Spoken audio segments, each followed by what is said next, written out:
देखिए, जब बातचीत के बीच अली खामेनी साहब ये कहते हैं, Iran supreme leaders Ayatollah Ali Khamenei says US will not be able to destroy the Islamic Republic.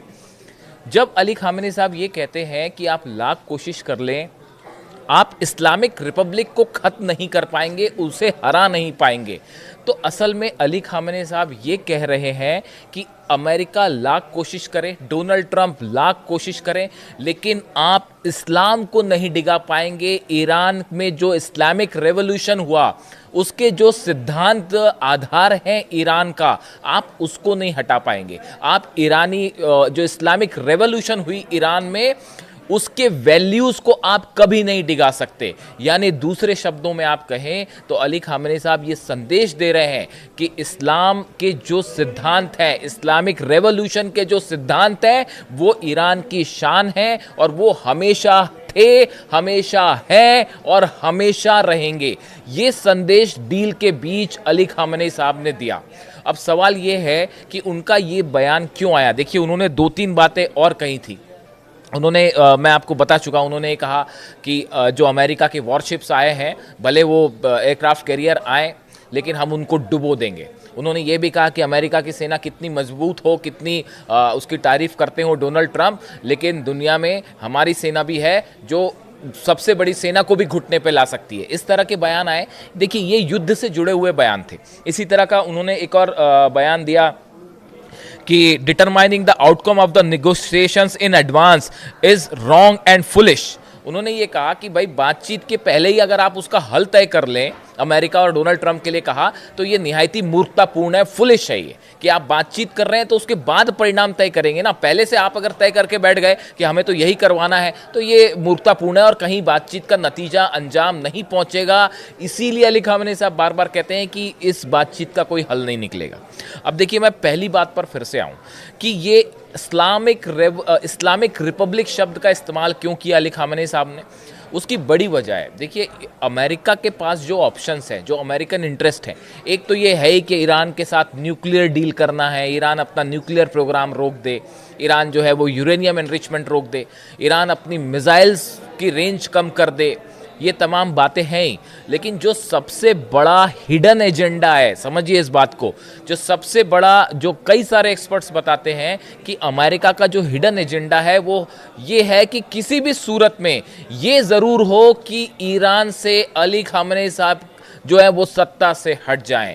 जो इस्लामिक रेवोल्यूशन के प्रिंसिपल्स पर आधारित गवर्नमेंट चल रही है, इसको वहाँ से डिगाया जाए। इस्लाम की जो वैल्यूज़ हैं, जो कि गवर्नमेंट में शामिल हैं, इनको वहाँ से हटाया जाए।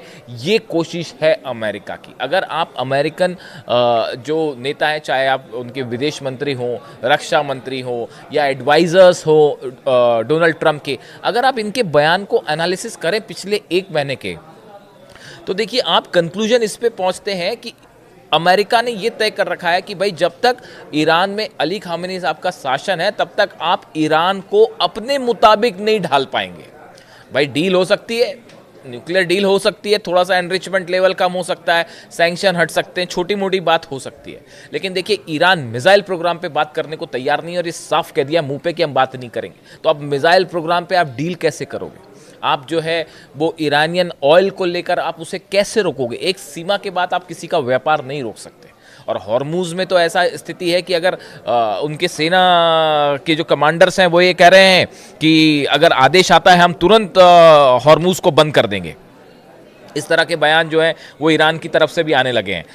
The commander of Iran's IRGC navy says it's forces can close the strategic straight of Hormuz upon orders from the countries senior leadership. जो ईरान की सेना है, नेवी है, उनके अधिकारी ये कह रहे हैं कि अगर खामेनी साहब ने आदेश दिया हम तुरंत स्ट्रेट ऑफ हॉर्मूज बंद कर देंगे, हॉर्मूज की खाड़ी बंद कर देंगे, उसके बाद तेल के दाम कहाँ आसमान में जाएंगे। इस बात सिर्फ अमेरिका तक सीमित नहीं है, उसके डॉलर्स पर बैरल डॉलर्स की कीमत जो बढ़नी शुरू होगी वो सिर्फ अमेरिका के हाथ की बात नहीं होगी, इसका असर पूरी दुनिया की इकॉनमी में होगा। 20% ऑयल जो है वो हॉर्मूज से होकर गुजरता है। अगर आप एक हिसाब कल में सुन रहा था किसी को कि दुनिया का हर 5वां बैरल ऑयल जो प्रोड्यूस हो रहा है वो हॉर्मूज से होकर निकल रहा है। तो ऐसे हालात में आप कैसे उसको कंट्रोल कर पाएंगे? यानी एक तो ईरान की सेना यही कह रही है कि एक आदेश आया खामेनी साहब का, हम स्ट्रेट ऑफ हॉर्मुज बंद कर देंगे, उसके बाद धरा रह जाएगा सब कुछ जो है। और हॉर्मुज में जाके ईरान को हराना भूल जाइए, वो ख्वाब है, हसीन सपना है और कुछ नहीं है वो। अब आप सुनिए इस बात को। और तो देखिए, जहाँ से हमने शुरू की थी बात कि ये एक एजेंडा है जो चल रहा है कि किसी भी तरह से ईरान को जो इस्लामिक रेवोल्यूशन के वैल्यूज़ हैं इससे डिगाया जाए, वहाँ के जो शासन है ईरान में उसको जो है इस्लाम से अलग किया जाए, इस्लाम की वैल्यूज़ से अलग किया जाए, इस्लामिक रेवोल्यूशन के वैल्यूज़ से अलग किया जाए।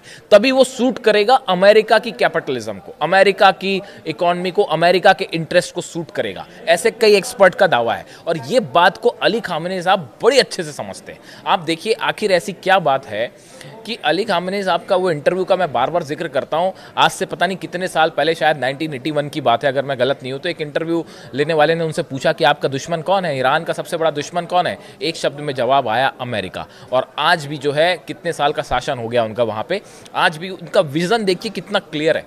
और इन्होंने ये जो बयान दिया बातचीत के बीच में, डोनाल्ड ट्रंप B2 बॉम्ब की धमकी दे रहे हैं कि अगर आपने बातचीत नहीं की तो हम B2 से हमला कर देंगे, इस तरह की धमकियां आई तमाम। उसके बीच, बातचीत के बीच, जब ईरान को दबाने झुकाने की कोशिश हो रही है, बड़े बड़े एयरक्राफ्ट कैरियर आ गए हैं, 1/3 जो है अमेरिका की नेवी वो मिडिल ईस्ट पहुंच गई है, वो यहीं बैठी हुई है भाई साहब, और हमला करने की हिम्मत नहीं हो पा रही। तो अब ऐसी सूरत में जो है अली खामेनी साहब का स्टेटमेंट जो आया कि इस्लामिक रिपब्लिक को कभी आप ख़त्म नहीं कर पाएंगे, वो ईरान शब्द का भी प्रयोग कर सकते थे, जो मैं समझ पा रहा हूँ। उन्होंने इस्लामिक रिपब्लिक का प्रयोग किया। और जो लोग ये सोचते हैं, जो बार बार इस बातें अमेरिका की तरफ से बयान आ रहे हैं कि अली खामेनी साहब को हटाना ही है और उनको हटा के ही बात आगे बढ़ेगी, इस तरह की जो बातें हैं इनकी उन्होंने धज्जियाँ उड़ा दी। और उन्होंने क्लियर कट विजन ईरान के सामने रखा है कि हम Islamic Republic revolution, Islamic revolution के जो प्रिंसिपल्स हैं उस पर ईरान कायम है, था, हमारी ताकत यही है और हम हमेशा इस पर कायम रहेंगे। और अमेरिका इस बात को अच्छे से समझता है, जब तक अली खामेनी साहब वहाँ पे हैं, जब तक इस्लामिक रेवोल्यूशन के प्रिंसिपल्स पे वो अडिग हैं, तब तक ईरान का कोई कुछ बाल बाका नहीं कर सकता, ना ईरान को झुका सकता। इसीलिए शायद अली खामेनी साहब का बयान आया। आप देखिए टॉक्स, ईरान की तरफ से ये भी इस्माइल बगाई जो स्पोक्स पर्सन है, उन्होंने कहा है कि Iranian team is ready to stay in Geneva for longer period of time to finalise any agreement, a few days और इवन अ फ्यू वीक्स।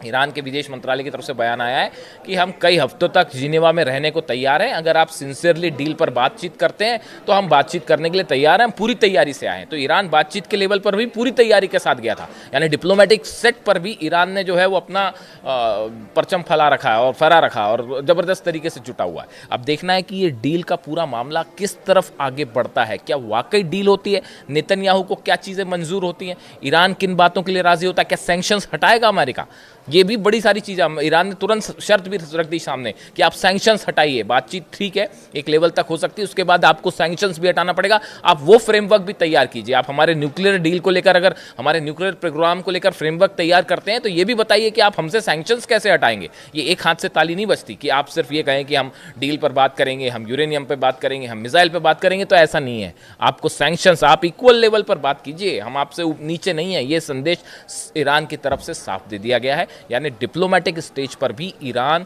ने ज़बरदस्त तरीके से जो है वो बैटिंग की है। अब इस ये डील मामला डील की तरफ बढ़ता है या जंग की तरफ बढ़ता है, ईरान दोनों के लिए तैयार है। इससे जुड़ा जो भी अपडेट होगा आप तक पहुंचाऊंगा। Thank you so much.